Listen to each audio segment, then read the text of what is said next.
జయ జయ శుభకర వినాయక శ్రీకాణి భాగవర సిద్ధి వినాయక. నమస్కారం. ప్రేక్షకులందరికీ శుభోదయం. ఈనాటి శుభయోగం శీర్షికన నృసింహ జయంతి సందర్భంగా నరసింహస్వామిని ఏ విధంగా ఆరాధన చేస్తే సమస్త శుభ ఫలితాలు చేకూరుతాయో పరిశీలిద్దాం. వైశాఖ మాసంలో శుక్లపక్షంలో వచ్చే చతుర్దశి తిథి నాడు సంధ్యా సమయంలో శ్రీమద్భాగవతం ప్రకారం హిరణ్యకశిపుడు తన 2 చేతులతో గట్టిగా స్తంభాన్ని మోదితే ఆ స్తంభం నుంచి నృసింహస్వామి వారు ఆవిర్భవించి తన నఖములతో హిరణ్యకశిపుణ్ణి చీల్చి చెండాడిన రోజు నృసింహ జయంతి. అందుకే వైశాఖ శుక్ల చతుర్దశి తిథి నాడు సంధ్యాకాలంలో ఎవరైతే నరసింహస్వామిని ఆరాధన చేసి ఆ తర్వాత శ్రీమద్భాగవతంలో సప్తమ స్కందాన్ని పఠిస్తారో వాళ్ళు సంపూర్ణంగా నరసింహస్వామి అనుగ్రహానికి సులభంగా పాత్రులు కావచ్చు. అయితే సంధ్యా సమయంలో నరసింహస్వామిని పూజించే వాళ్ళు ఎవరైనా సరే నరసింహస్వామి వారి చిత్రపటం దగ్గర దీపారాధన చేసి నరసింహస్వామిని ఎరుపు రంగు పుష్పాలతో పూజిస్తూ వడపప్పు పానకం నైవేద్యంగా సమర్పించి లక్ష్మీ నృసింహ కరావలంబ స్తోత్రాన్ని పఠిస్తే విశేషమైన శుభ ఫలితాలు కలుగుతాయి. అయితే శ్రీమద్భాగవతం సప్తమ స్కందాన్ని పఠించలేని వాళ్ళు ఎవరైనా సరే దానికి ప్రత్యామ్నాయంగా ఓం శ్రీం శ్రీం శ్రీం లక్ష్మీ నృసింహాయ నమః అనే మంత్రాన్ని వీలైనన్ని సార్లు పఠించండి. ఎందుకంటే ప్రామాణిక గ్రంథాలు ఏం చెప్తున్నాయంటే నృసింహ జయంతి రోజు ఎవరైతే నరసింహ మంత్రాన్ని వీలైనన్ని సార్లు పఠిస్తారో వాళ్ళకి సంపూర్ణంగా నరసింహస్వామి అనుగ్రహం కలిగి ఆధ్యాత్మిక, ఆదిదైవిక, ఆదిభౌతిక అనే 3 రకాలైన తాపాల వల్ల వచ్చే అన్ని సమస్యల నుంచి సులభంగా బయటపడవచ్చు. నరసింహస్వామి వారు స్తంభం నుంచి ఆవిర్భవించారు కాబట్టి గృహంలో ఉన్నటువంటి స్తంభాలకు తిరుచూర్ణాన్ని అలంకరించాలి. అలాగే అందరూ కూడా ప్రహ్లాదుడు చెప్పినటువంటి ఒక స్తుతిని మనస్సులో స్మరించుకుంటే ఉత్తమ ఫలితాలు కలుగుతాయి. కమలాక్షు నర్చించు కరములు కరములు శ్రీనాథు వర్ణించు జిహ్వ జిహ్వ సురరక్షకుని చూచు చూట్కులు చూట్కులు శేషసాయికి మొక్కు శిరము శిరము విష్ణునాకర్ణించు వీనులు వీనులు మధువైరి తవిలిన మనము మనము భగవంతు వలగొను పదములు పదములు పురుషోత్తముని మీది బుద్ధి బుద్ధి చక్రహస్తుని ప్రకటించు చదువు చదువు కుంభినీదవు చెప్పెడి గురుడు గురుడు తండ్రి హరిజేరు మనియడి తండ్రి తండ్రి అంటూ ప్రహ్లాదుడు హిరణ్యకశిపుడికి చెప్పిన ఈ స్తుతిని స్మరించుకుంటే శరీరంలో ఉన్నటువంటి ఇంద్రియాలన్నీ చైతన్యవంతం చేసుకోవచ్చు. ఇంద్రియ అధిష్టాన దేవతల అనుగ్రహానికి సులభంగా పాత్రులు కావచ్చు. అలాగే ప్రధానంగా నృసింహ జయంతి అంటేనే నరసింహస్వామి వారి నఖములను పూజించవలసిన రోజు. ఎందుకంటే నరసింహస్వామి వారి రూపంలో నఖాలకు ప్రత్యేకమైన ప్రాధాన్యత ఉంది. ఆయన నఖములతోనే హిరణ్యకశిపుణ్ణి చీల్చి చెండాడి ఆయన ఆ రూపంలో భక్తులందరికీ దర్శనమిచ్చాడు. అందుకే అందరూ కూడా ఇంట్లో దీపారాధన చేశాక ఇంటి యజమాని ఓం వజ్రనఖాయ విద్మహే తీక్షణదంష్ట్రాయ ధీమహి తన్నో నృసింహ ప్రచోదయాత్ అనే నృసింహ గాయత్రి మంత్రాన్ని 21 సార్లు పఠించాలి. ఇది నృసింహస్వామి నఖములను తెలియజెప్పేటటువంటి నృసింహ గాయత్రి మంత్రం. అందుకే ఈ మంత్రాన్ని పఠించడం ద్వారా నరసింహస్వామి సంపూర్ణమైన అనుగ్రహానికి ప్రతి ఒక్కరూ సులభంగా పాత్రులు కావచ్చు. అలాగే నరసింహస్వామి వారి ఆలయానికి వెళ్ళి పంచామృతాలతో అభిషేకం చేయించుకుంటే ఉత్తమ ఫలితాలు కలుగుతాయి. ప్రధానంగా స్వామివారికి ఆలయానికి వెళ్ళినప్పుడు వెన్న సమర్పించడం ద్వారా కూడా నరసింహస్వామి సంపూర్ణమైన అనుగ్రహానికి ప్రతి ఒక్కరూ సులభంగా పాత్రులు కావచ్చు.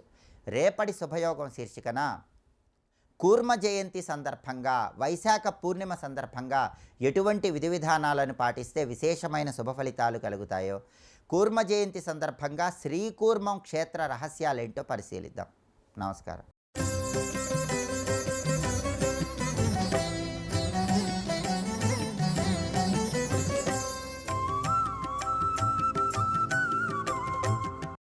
సత్యజ్ఞానసుఖస్వరూపమమలం క్షీరాబ్ధిమధ్యస్థితం యోగారూఢమతిప్రసన్నవదనం భూషాసహస్రోజ్వలం శంఖం చక్రపినాకసాభయకరాన్ బిభ్రాణమర్కచ్ఛవిం ఛత్రీభూతఫణీంద్రమిందుధవళం లక్ష్మీనృసింహం భజే శ్రీ లక్ష్మీనృసింహం భజే. ఈటీవీ ప్రేక్షకులకు నృసింహ జయంతి సందర్భంగా ప్రత్యేక శుభాకాంక్షలు.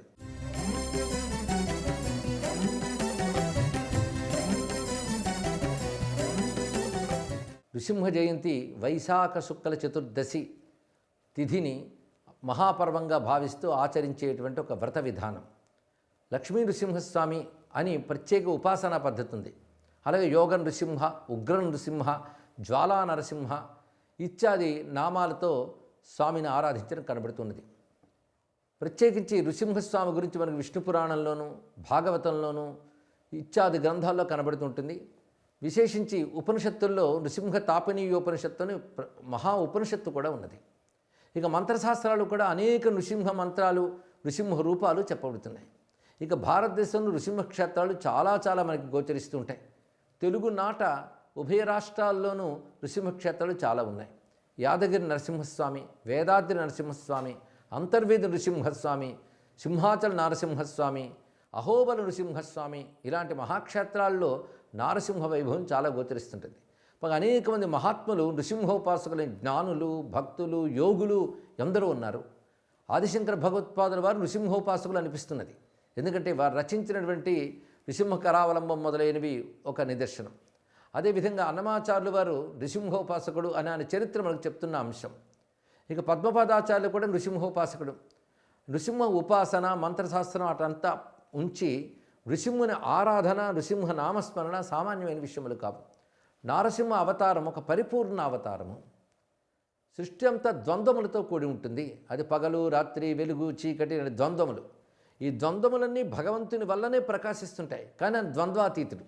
ద్వంద్వరూపమైన జగత్తులో తానే ఉంటూ ద్వంద్వాతీతుడుగా ఉంటాడు అనేటువంటి భగవతత్వాన్ని నిరూపించే అవతారమే నృసింహావతారము.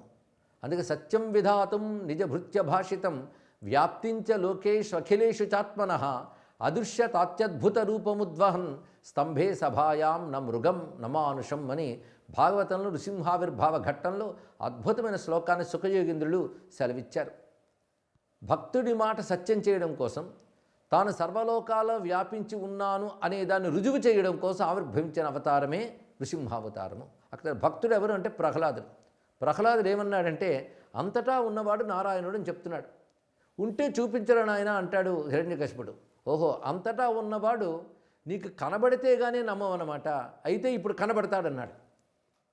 నేడు కానబడు ప్రత్యక్ష స్వరూపంబునన్ అనగానే ప్రహ్లాదుడు ఆ మాటకి భగవానుడు అనుగ్రహించి ప్రత్యక్షంగా కనిపించాడు. అంటే ప్రత్యక్షంగా కాకుండా పరమాత్మ ఎప్పుడూ ఉంటాడని తెలుసుకోవాలి. ఇక్కడ ఆయన ప్రత్యక్షం కావాలి అంటే భక్తులను అనుగ్రహించడానికి ఏదో దివ్యమంగళ విగ్రహంతో ప్రత్యక్షమవుతాడు. అప్పుడు ప్రత్యక్షమైన స్వరూపము నృసింహ స్వరూపము. అటువంటి నారసింహస్వామి ఉపాసన మంత్రశాస్త్రములు అనేక విధాలుగా చెప్తున్నాయి. ఆయన యోగస్వరూపుడు కనుక యోగ నృసింహుడు, ఆయన ఉగ్ర రూపంతో వచ్చాడు కనుక ఉగ్ర నృసింహుడు, కాంతి స్వరూపంగా వచ్చాడు కనుక జ్వాలా నారసింహుడు, లక్ష్మీదేవి ఎప్పుడు ఆయన విడిచిపెట్టకుండా ఉంటుంది కనుక లక్ష్మీ నృసింహుడు. అంటే లక్ష్మీ సహితంగా నృసింహస్వామిని ఆరాధించినట్లయితే జ్ఞానము, ఐశ్వర్యము, శాంతి, యోగము, సిద్ధి కూడా లభిస్తాయి. అందుకే లక్ష్మీ నృసింహ మమదేహి కరావలంబం అంటూ భగవత్పాదుల వారు కూడా అద్భుతమైన కరావలంబ స్తోత్రాన్ని ప్రసాదించారు. ఈ రోజున వివిధ పద్ధతుల్లో వారి శక్తి అనుసారం స్వామిని ఆరాధించవచ్చు. ప్రాతకాలం నుంచి ఉపవసించి లేదా ఏదైనా అల్పాహారాన్ని స్వీకరించి, అంటే ఆరోగ్యం సరిగ్గా అనుకూలించకపోతే అల్పాహారాన్ని స్వీకరించి సాయంకాలం మళ్ళీ స్నానాదులు చేసి లక్ష్మీ నృసింహస్వామిని ఆరాధించడం అనేది వ్రత పద్ధతిగా కనబడుతున్నది. పరిత్రాణాయ సాధూనాం జాతో విష్ణు నృకేశ్వరి, సత్పురుషుల్ని రక్షించడానికి వచ్చినదే నృసింహావతారము. అందుకే ఆ రోజున స్వామిని ఆరాధించి అర్ఘ్యప్రదానములు చేయడం చెప్పబడుతున్నది. నృసింహుని యొక్క మూర్తిని ఆరాధించడం కానీ, అదేవిధంగా నృసింహుని యొక్క నామములను జపించడం, ఆయన సహస్రనామాలు జపించడం ఇలాంటివన్నీ ఉన్నాయి.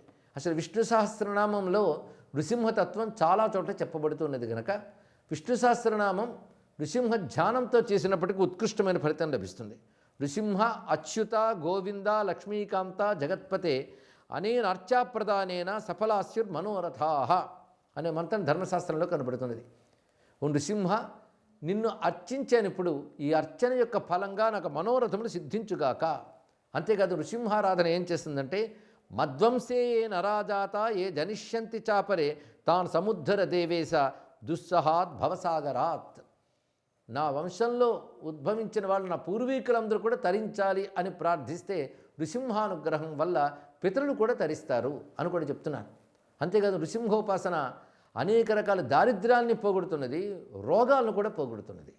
అందుకే వ్యాధినాశనం కోసం నారసింహ నామ జపమే చాలు అని చెప్తారు.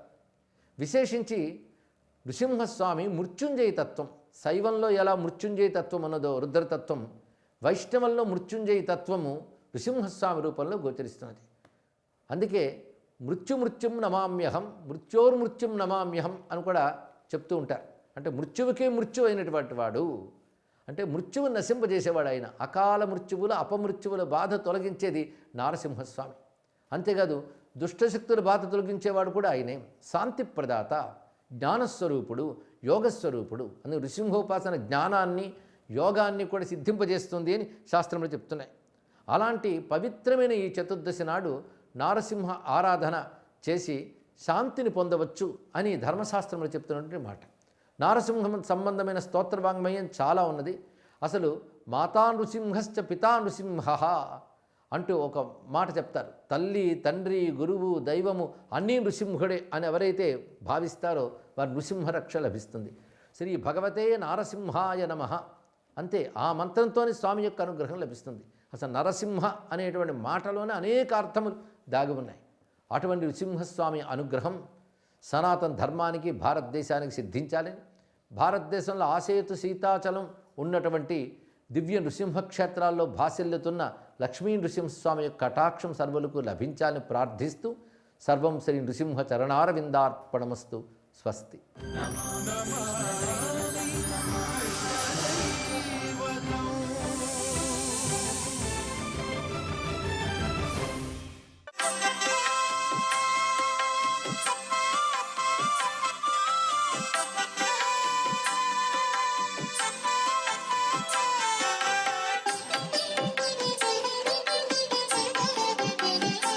ఓం నమో నారాయణాయ, ఓం నమశివాయ, శ్రీమాత్రే నమః.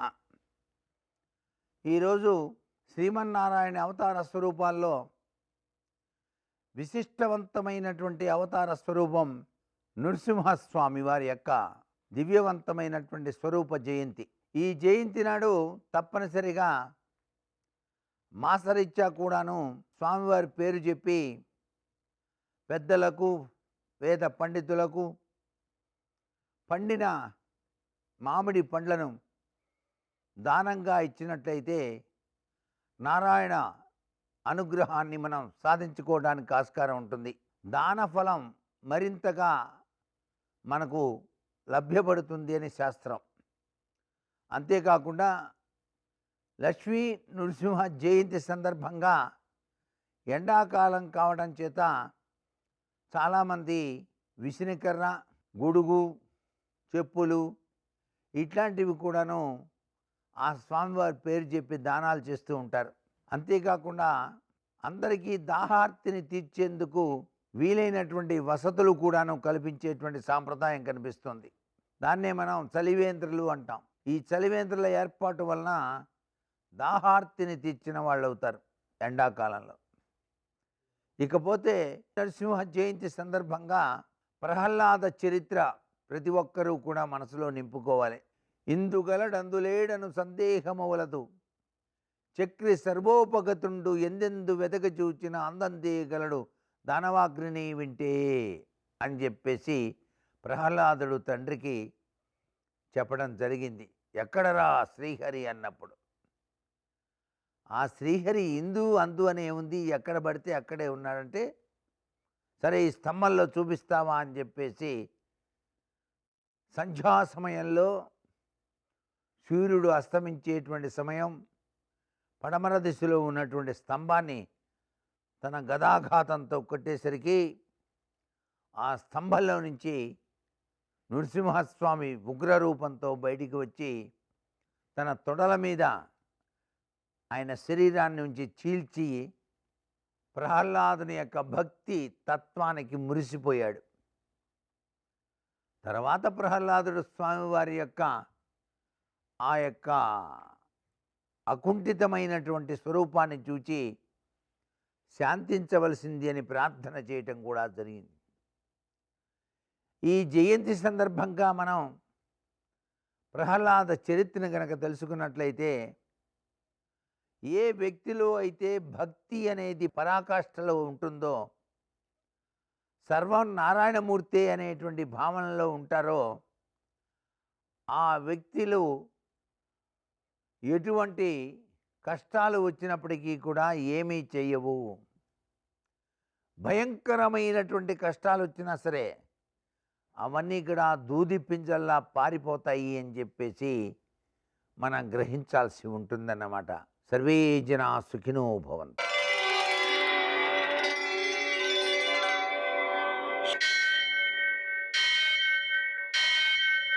సహస్రశీరుషం దేవం విశ్వాక్షం విశ్వశంభువం విశ్వం నారాయణం దేవమక్షరం పరమం పదం విశ్వతః పరమాం నిత్యం విశ్వం నారాయణగుం హరిం విశ్వమేవేదం పురుషస్తద్విశ్వముపజీవతి పతిం విశ్వస్యాత్మేశ్వరం శాశ్వతం శివమచ్యుతం నారాయణం మహాజ్ఞేయం విశ్వాత్మానం పరాయణం సూర్యశౌర్యమథేందురింద్రపదవీ సన్మంగళం మంగళం. నమస్తే భగవన్ దేవ దత్తాత్రేయ జగత్ప్రభో సర్వబాధాప్రశమనం కురు శాంతిం ప్రయచ్చమే. నేటి కాలమాన విశేషాలను గమనిద్దాం. స్వస్తి శ్రీ చాంద్రమాన పరాభవనామ సంవత్సరం, ఉత్తరాయణం, వసంత ఋతువు, వైశాఖ మాసం, శుక్లపక్షం, గురువారం. సూర్యోదయం 5:39 సూర్యాస్తమయం 6:22 తిథి చతుర్దశి రాత్రి 9:13 వరకు, నక్షత్రం చిత్త రాత్రి 2:17 వరకు, వర్జం ఉదయం 8:56 నుంచి 10:40 వరకు, దుర్ముహూర్తం ఉదయం 8:12 నుంచి 9:02 వరకు, మరల మధ్యాహ్నం 12:26 నుంచి 1:16 వరకు, అమృతకాలం సాయంకాలం 6:55 నుంచి 8:40 వరకు, రాహుకాలం గురువారం కాబట్టి మధ్యాహ్నం 1:30 నుంచి 3 గంటల వరకు, అష్టగౌరురీత్యా శుభప్రదమైన సమయం ఉదయం 11 గంటలకి. నేటి విశేషం గురువారం, అలాగనే నృసింహ జయంతి, అలాగనే తరిగొండ వెంగమాంబ జయంతి. గురువారం సందర్భంగా దత్తాత్రేయుడిని అనగాదేవిని ఆరాధించుకోవడం ద్వారా సమాజంలో జరిగే ఘటనల నుంచి జ్ఞానాన్ని సంపాదించడం, ధర్మ మార్గంలో ధనం సంపాదించడం, దాన్ని సద్వినియోగం చేయడం, రక్షించుకోగలగడం, సరైన నిర్ణయాలు తీసుకోగలగడం సంభవిస్తుంది. అలాగనే నృసింహ జయంతి సందర్భంగా స్వామివారిని పూజించుకోవడం, కనీసం లక్ష్మీ నృసింహ మమదేహి కరావలంబం అనే మంత్రాన్ని జపించుకోవడం ధర్మ రక్షణకు, ఆత్మరక్షణకు, ధన రక్షణకు ఉపకరిస్తుంది.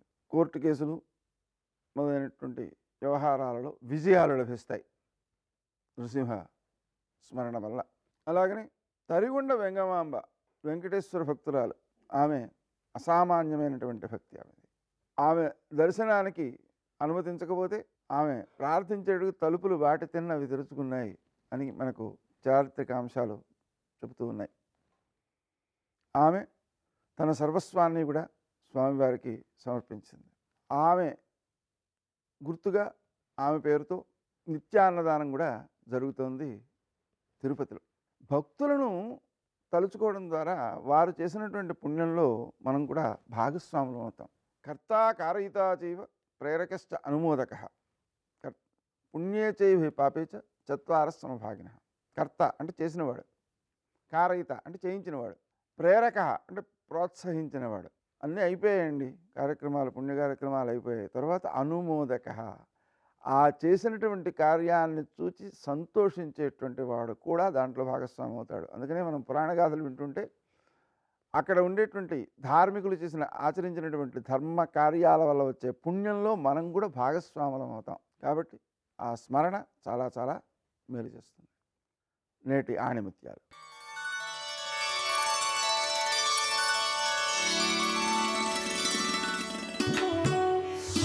కోరికలు లేకుండా చేయమని భగవంతుని కోరాలి. మనకు ఏది మంచిదో దానిని ఆయన మనకు ప్రసాదిస్తాడు.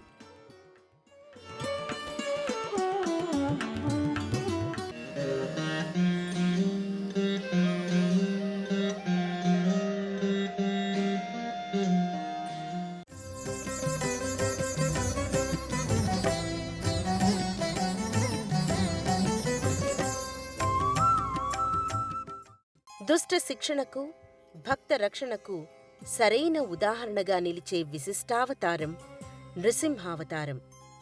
ప్రహ్లాద వరదాయకుడైన నరసింహుడు తన ఉగ్ర రూపాన్ని ఉపసంహరించి తన దేవేరితో సహా శాంతావతారుడై భక్తులను బ్రోచేందుకు పలు క్షేత్రాలలో కొలువయ్యాడు. ఆ పరంపరలో భాగంగా శ్రీలక్ష్మి, రాజ్యలక్ష్మి సమేతంగా దర్శనమిస్తున్న అపురూప క్షేత్రం తరికొండ.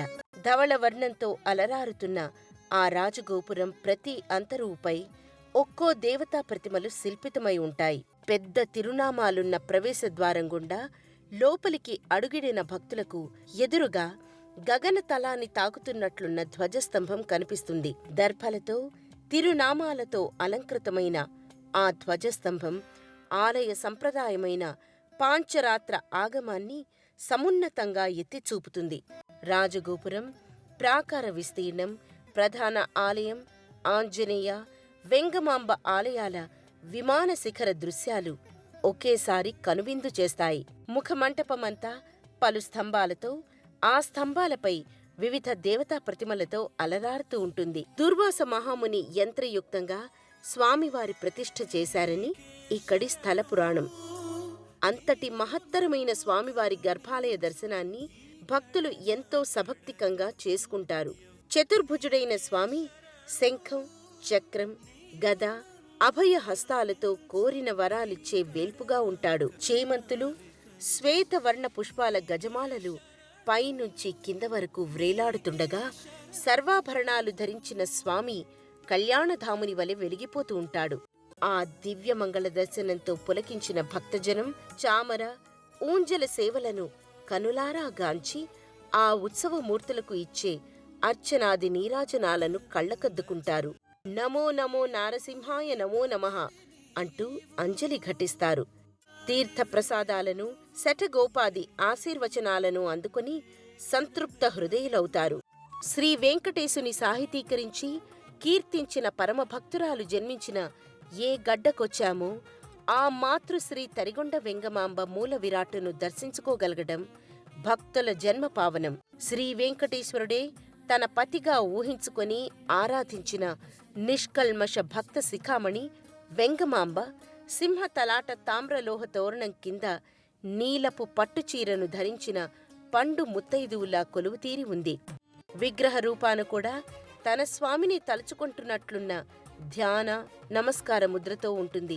చక్కటి వర్చస్సుతో తీర్చిదిద్దిన తిలకపు బొట్టుతో కృష్ణ శిలామూర్తి వెంగమాంబది. గర్భాలయాన్ని దర్శించుకున్న భక్తులు శ్రీ లక్ష్మీ నారసింహుని కోవెల ఆవరణలోనే విరాజిల్లుతున్న శ్రీ ప్రసన్న ఆంజనేయ సన్నిధికి చేరుకుంటారు. రామదూత హనుమాన్, శ్రీరామదూత హనుమాన్, శ్రీరామదూత హనుమాన్, శ్రీరామదూత హనుమాన్. చిన్న చిన్న రూపాలతో కొన్ని లక్షల వానరములు స్వామికి నమస్కారం చేస్తూ శుభం కలగాలని, వానరజాతి పరువు నిలబడాలని స్తోత్రం చేస్తున్నాయి. నేను బయలుదేరే ముందు యథారాఘవ నిర్ముక్త శరస్వసన విక్రమ గచ్చేతత్వద్గమిష్యామి లంకాం రవణపాలితాం నహి ద్రక్ష్యామి ఇది లంకాయాం జనకాత్మజాం అనేన విహివేగేన గమిష్యామి సురాలయం బద్ధ్వా రక్షత రాజేన మానయిష్యామి రావణం సర్వదా కృతకార్యోహామేష్వామి సహసీతయా అన్నారు. నేను ఇప్పుడు బయలుదేరి వెళ్ళేటప్పుడు నా శక్తితో వెళ్ళటం లేదు. రామచంద్రమూర్తి తన ఎడమ చేత్తో బంగారు కోదండాన్ని పట్టుకుని అక్షయ బాణతూణీరంలోంచి బాణాన్ని తీసి కుడి చేతితో వింటినారికి సంధించి ఆకర్ణాంతంలాగి విడిచిపెట్టబడినటువంటి రామబాణం మధ్యలో ఆగకుండా వెళ్ళి లక్ష్యం మీద ఎలా పడిపోతుందో అలా రామచంద్రమూర్తి యొక్క అనుగ్రహాన్ని పొందినటువంటి నేను లంకాపట్టణం మీద వెళ్ళి పడతాను. ఆ పడిన తరువాత సీతమ్మ జాడ కనిపెట్టడానికి అన్వేషిస్తాను. ఒకవేళ నాకు సీతమ్మ జాడ దొరకకపోతే 10 తలలు కలిగినటువంటి రావణాసురుణ్ణి బంధించి తీసుకొచ్చి ప్రస్రవణ పర్వత చక్రముల మీద కూర్చున్న రామచంద్రమూర్తి పాదముల దగ్గర పడేసి వాడి చేత నిజం కక్కిస్తాను. ఒకవేళ రావణుడు కూడా కనపడకపోతే అక్కడి నుంచి స్వర్గలోకానికి వెళ్ళి స్వర్గలోకంలో కూడా సీతమ్మను అన్వేషిస్తాను. స్వర్గంలో కూడా సీతమ్మ కనపడకపోతే తిరిగి వచ్చి రావణ యొక్క లంకా పట్టణాన్ని పెల్లగించి చేత్తో పట్టుకుని తీసుకొచ్చి సుగ్రీవుడి యొక్క సన్నిధానంలో నిలబెడతాను. అటువంటి బలాన్ని పుంజుకుని నేను బయలుదేరుతున్నాను, మీరు బెంగ పెట్టుకోకండి, రామకార్యాన్ని సాధిస్తాను. ఈయేషా ధృతి, ఆ పట్టుదలతో ప్రతిజ్ఞ చేసి ఇక బయలుదేరడానికి సిద్ధపడ్డారు. ఒక్కసారి ఎగిరేటప్పటికీ ఊరు వేగోద్ధత వృక్షా ముహూర్తం కపిమన్వయం ప్రస్థితా దీర్ఘమధ్వానం సబంధుమివ బాంధవాహ. ఆయన ఒక్కసారి సముద్రం మీదకి ఏటవాలుగా తెల్లవారుజాము కాలంలో ఎగిరితే కొన్ని వందల సంవత్సరముల నుంచి ఆ పర్వతం మీద పెరుగుతున్నటువంటి మహావృక్షములు కూడా కూకటి వేళ్లతో సహా పెకలింపబడి ఆయన తొడల వేగానికి ఆయనతో పాటుగా వెళ్ళి కొంత దూరం వెళ్ళిన తరువాత ఇక ఆ వేగంతో వెళ్ళలేక సముద్రంలో పడిపోయాయి. చిన్న చిన్న చెట్లు చాలా దూరం వెళ్ళాయి.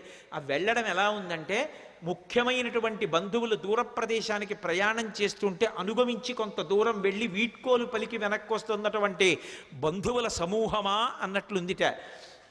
మహారాజుని అనుగమించి మహారాజు వెంట వెడుతున్నటువంటి సైన్యమా అన్నట్టుగా ఉందిట. ఒక దాంట్లో నిర్బంధం, ఒక దాంట్లో ఐచ్ఛికం. బంధువులు వెళ్ళేటప్పుడు స్వచ్ఛందంగా వెడతారు, సైన్యం వెళ్ళేటప్పుడు రాజుని అనుగమించాలి, రాజాజ్ఞ. ఎలా వెడతారో అలా వెడుతున్నారు. అలా వెళ్ళి ఆ చెట్లన్నీ కూడా బరువైనటువంటి చెట్లు ముందు పడిపోయాయి, తేలికైన చెట్లు చాలా దూరం హనుమతో పాటు వెళ్ళాయి.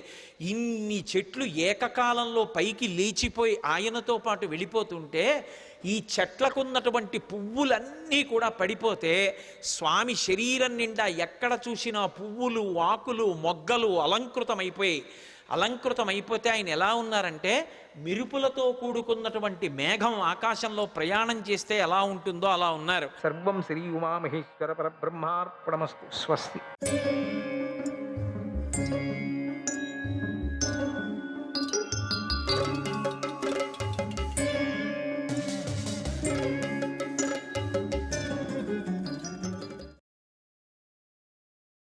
నాహమేవం చరే లోకే యథా త్వమపి మన్యసే అపత్యహేతోర్విచరే తచ్చ కృచ్ఛ్రగతం మమ తచ్చ కృచ్ఛ్రగతం మమ. ఓ లపిత, నువ్వు అనుకున్నట్లుగా నేనెలా ఈ సంసారంలో తిరగటం లేదు. నేనెట్లా, నువ్వు ఊహించుకున్నదంతా సత్యం కాదు. నేను కేవలం నా సంతానం కోసమే చింతిస్తున్నాను. నా సంతానం ఇప్పుడు సంకట స్థితిలో ఉంది. పుట్టిన పిల్లలను విడిచిపెట్టి భవిష్యత్తులో పుట్టే పిల్లల గురించి ఆలోచించేవాడు పరమ మూర్ఖుడు. అటువంటి వాణ్ణి లోకం ఆదరించదు. ఇక నీ ఇష్టం వచ్చినట్లు చేసుకో, నీకేలా తోస్తే అలా చేసుకో. అగ్నిదేవుడు విజృంభించి కాండవనాన్ని కబళిస్తూ ఉంటే దుఃఖంతో నిండిన నా హృదయంలో అశుభాన్ని సూచించేటువంటి సంతాపం కలుగుతుంది. అది నా గుండెను పీడిస్తుంది అన్నాడు. ఈ సందర్భంలో వ్యాస భగవానులు కామేచ్ఛను నిగ్రహించుకోవాలి అని మందపాలుడి పాత్ర ద్వారా తెలిపాడు మనకు. ఇక్కడ నేను మాట్లాడాలంటే దండుగుంది. మందపాలుడికి సంతానం కలగాలనే కోరిక తీరిపోయింది. ఆయన విషయ భోగాల్లో చిక్కుకోలేదు. మనస్సును సత్కర్మల మీద, పరమాత్మ మీద పెట్టాడు. అంతేగాని సంసారం వద్దు అనలేదు. నాకు జ్ఞానోదయం అయ్యింది కనుక నేను అందరినీ విడిచేస్తాను అనలేదు. సంసారంలోనే ఉండి శాస్త్రంలో చెప్పినట్లుగా చేస్తూ నడుచుకున్నాడు. ఇలాగే అందరూ కూడా ఇంద్రియాలను నిగ్రహించుకొని నడుచుకోవాలి అని వ్యాస భగవానుడు ఉపదేశించాడు మనకు.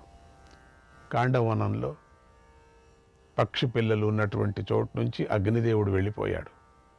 ఎక్కడికో ఎగిరిపోయినటువంటి జరిత పుత్రుల మీద మోహంతో మళ్ళీ వారి వద్దకు వచ్చింది. అగ్నిదేవుడి కృప వల్ల పిల్లలందరూ క్షేమంగా ఉన్నారని చూసి చాలా సంతోషించింది.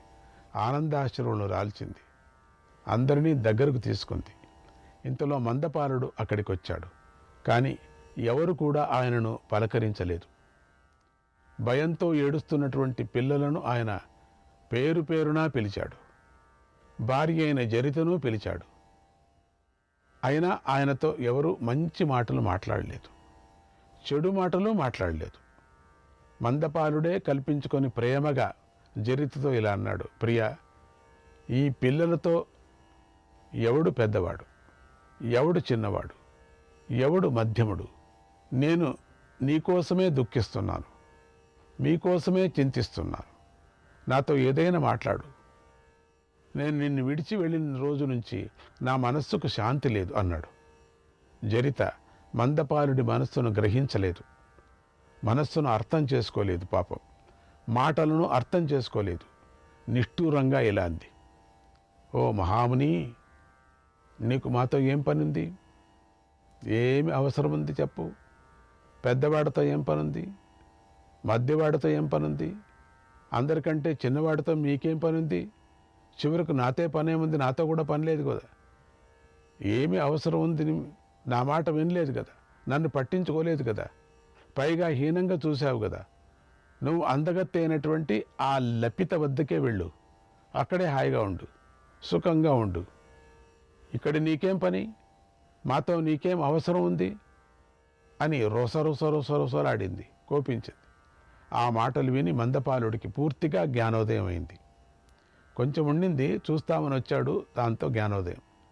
ఎంత చదువుకున్నవాడైనప్పటికీ, ఎంతటి ధర్మాత్ముడైన సంసార జీవితంలో తప్పటడుగులు వేయకూడదని తెలుసుకున్నాడు. ఇప్పటికి అర్థమైంది.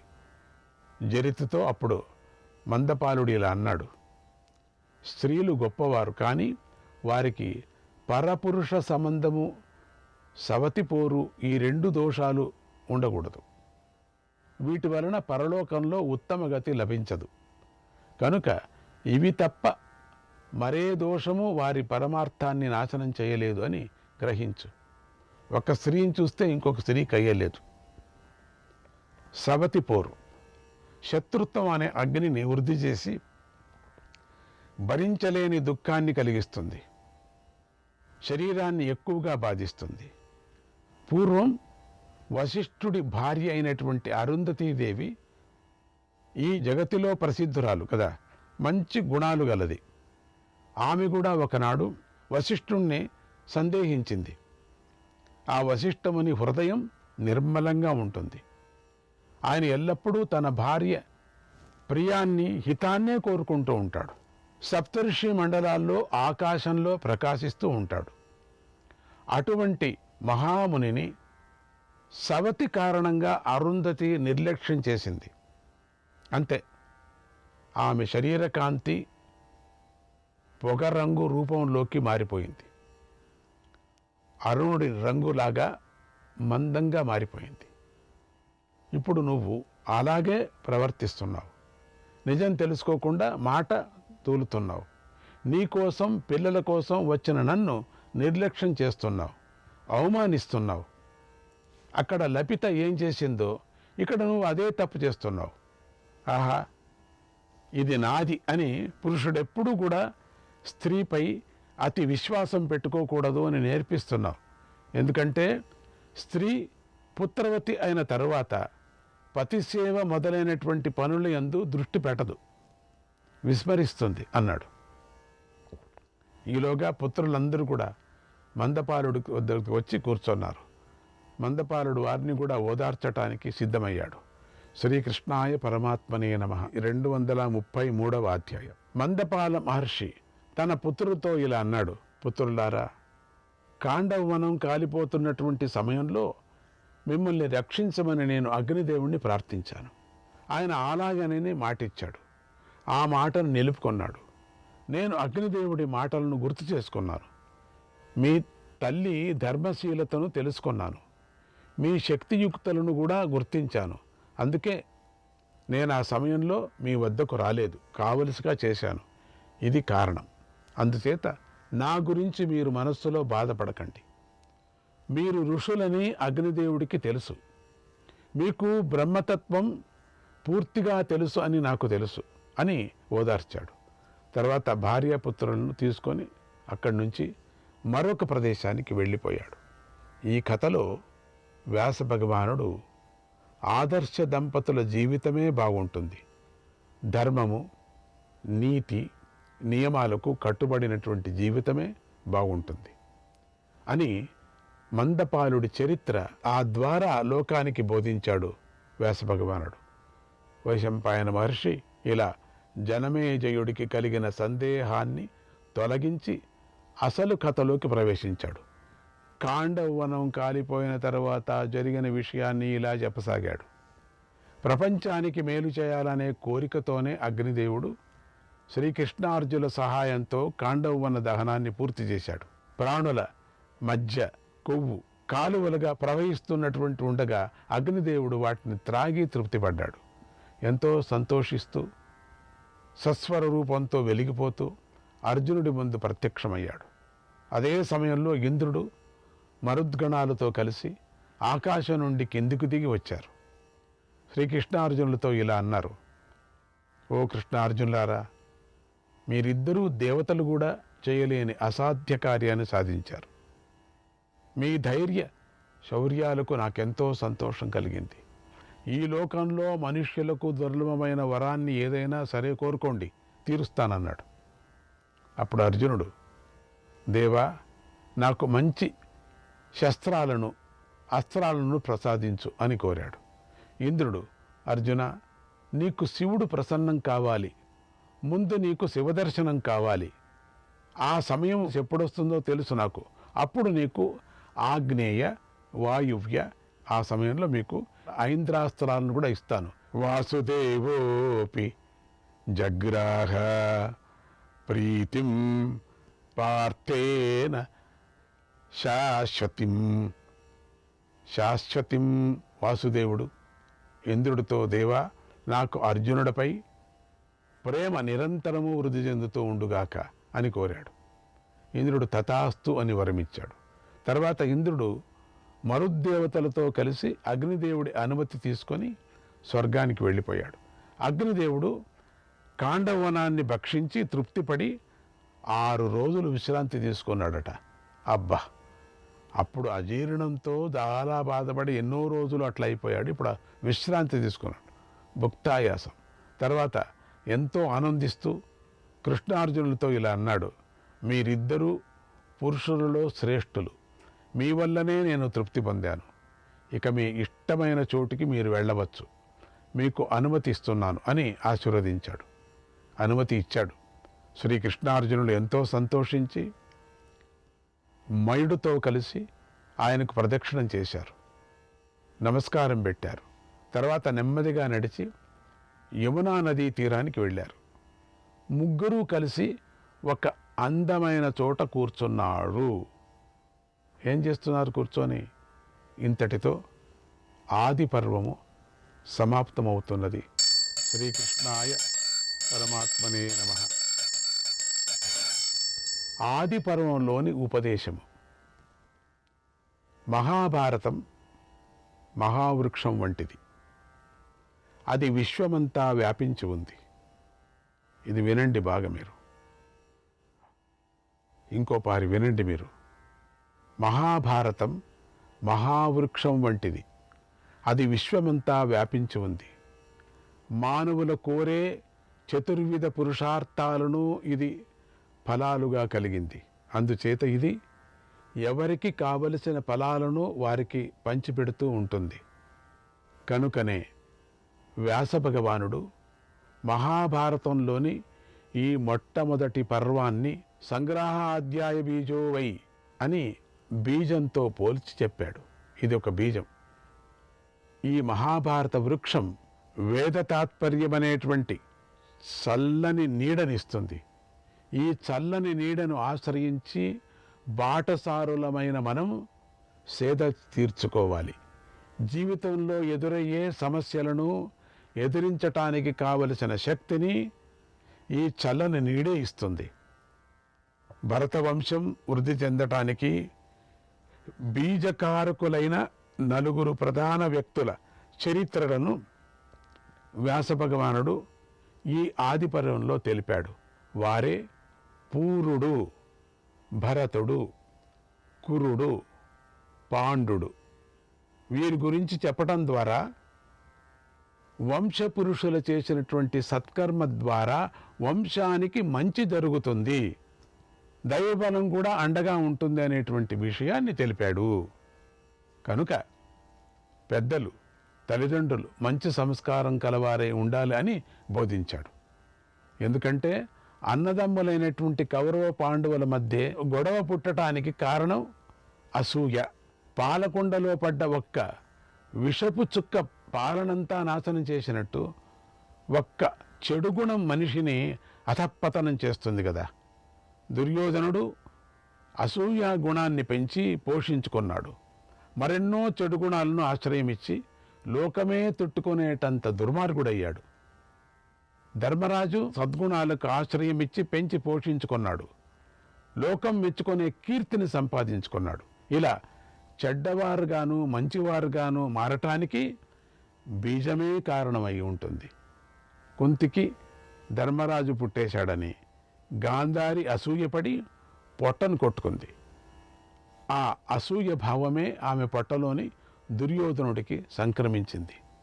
పుట్టుకతో వచ్చిన పుట్టకలతోనే పోతుంది అన్నట్టుగా దుర్యోధనుడికి అసూయ పుట్టుకతోనే వచ్చి ఎన్నో దుర్గుణాలతో వృద్ధి చెందింది. అతడి చేత ఎన్నో అకృత్యాలను చేయించింది. కనుక ఈ పర్వం మంచి చెడులకు బీజం వేసింది. ధర్మ అర్థ కామ మోక్షాలకు సమానమైన ప్రాధాన్యం ఇచ్చింది. ధర్మంగా అర్థాన్ని సంపాదించాలని చెప్పింది. అలాగే కోరిక లేకుండా మోక్షాన్ని సంపాదించుకోవాలని చెప్పింది. సత్యానికి గల ప్రాధాన్యతను కూడా చెప్పింది. అహింస కన్నా గొప్ప ధర్మం లేదు అని చాటింది. ఈ ఆది పర్వంలో మాతృవాక్య పరిపాలన గొప్పదని వ్యాస భగవానుడే చాటి చెప్పాడు. అలాగే ధర్మరాజు ఆచరించి చూపించాడు. దీంట్లో ఏకచక్రాపురంలో జరిగినటువంటి ఘట్టం ద్వారా త్యాగగుణం గొప్పది, దానిని అలవర్చుకోవాలి అనేటువంటి ఉపదేశం లోకానికి అందించబడింది. ధర్మం కోసం కలిసిమెలిసి ఉండాలి, అప్పుడే జయం పొందటానికి సాధ్యపడుతుంది అని పాండవుల సంసార జీవిత ఘట్టం తెలిపింది. తర్వాత వశిష్ఠ విశ్వామిత్రుల కథ ద్వారా వ్యాస భగవానుడు క్షమాగుణం యొక్క గొప్పదనాన్ని ఉపదేశించాడు. స్నేహితుల మధ్య ఎలాంటి స్నేహం ఉండాలి, ఎలాంటి స్నేహం ఉండకూడదు, స్నేహితులు ఎలా ప్రవర్తించాలి అనే విషయాన్ని ద్రుపద ద్రోణుల కథ ద్వారా చెప్పాడు. ధనికుడి సంపద 10 మందికి ఉపయోగపడాలి, అలాగే తపస్వి యొక్క తపస్సు 10 మందికి ఉపయోగపడాలి అని కురు మహారాజు కథ ద్వారా బోధించాడు. ఇలా ఈ ఆది పర్వం ధర్మాన్ని ఉపాసించటం, బ్రహ్మను ఉపాసించటం అనేటువంటి రెండిటికీ బీజం వేసింది. మానవుల ధర్మాన్ని ఉపాసించటంతో పాటుగా బ్రహ్మోపాసనను కూడా చెయ్యాలి అని చెప్పింది. ఇలా వ్యాస భగవానుడు ప్రతి ఘట్టం ద్వారాను లోకానికి కావలసిన బోధన చేశాడు. ఇలా మహాభారతం అనే వృక్షానికి ఈ ఆది పర్వం బీజమై ఉంది. ఇక మనం సభాపర్వంలోకి ప్రవేశించి అందులోని వ్యాసుని బోధను గ్రహిద్దాం. పాండవుల నడవడికను గమనించి ధర్మాన్ని గ్రహిద్దాం, ధర్మాన్ని ఆచరించి తరిద్దాం. ఓం శ్రీకృష్ణాయ పరమాత్మనే నమః.